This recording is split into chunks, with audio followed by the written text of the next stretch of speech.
Эта история берет свое начало в 1988 году. Маленькая деревушка в Эстонии жила обычной жизнью, заботливо ухаживая за своими узкими улочками, окруженными уютными домами. Жители деревни знали друг друга, помогали в трудные времена и праздновали веселые праздники вместе. Но однажды произошло нечто загадочное и ужасное.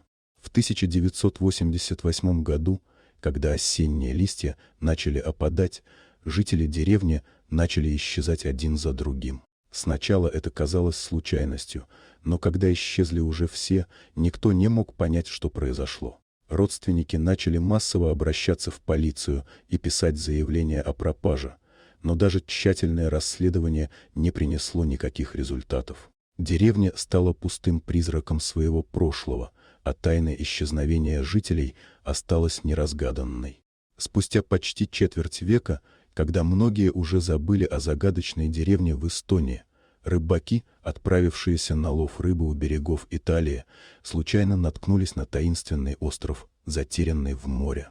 Перепуганные рыбаки обнаружили, что на острове живут люди, одетые в старинные одежды и говорящие на незнакомом им языке. Как выяснилось позже, эти люди были выжившими из той самой деревни в Эстонии, которая исчезла в 1988 году. Они рассказали свою историю смутно, словно запутавшись во времени. По их словам, после того, как их поля и огороды стали увядать, они решили уйти из деревни, чтобы искать себе более плодородные земли. Долго блуждая, они оказались на этом острове, где им пришлось выживать в трудных условиях. Земля на острове была неплодородной, их урожаи не приносили плодов, а контакт с внешним миром был обрывками. Это открытие стало настоящим шоком для всех. Исчезновение деревни и возвращение ее жителей после многих лет. Многие люди все-таки решили остаться на острове, но в их душах все еще теплилась память о родной земле.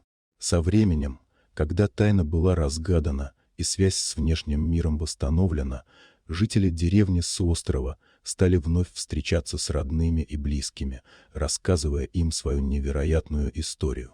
Для них это было новым началом, шансом вернуться к прежней жизни, которую они потеряли много лет назад.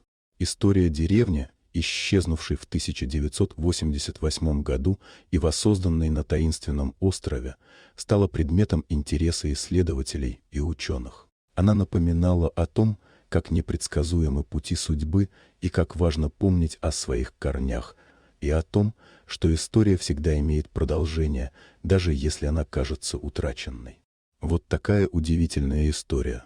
Дорогие друзья, если вам понравилось видео, поставьте лайк, а также подписывайтесь на канал, где найдете еще много интересного.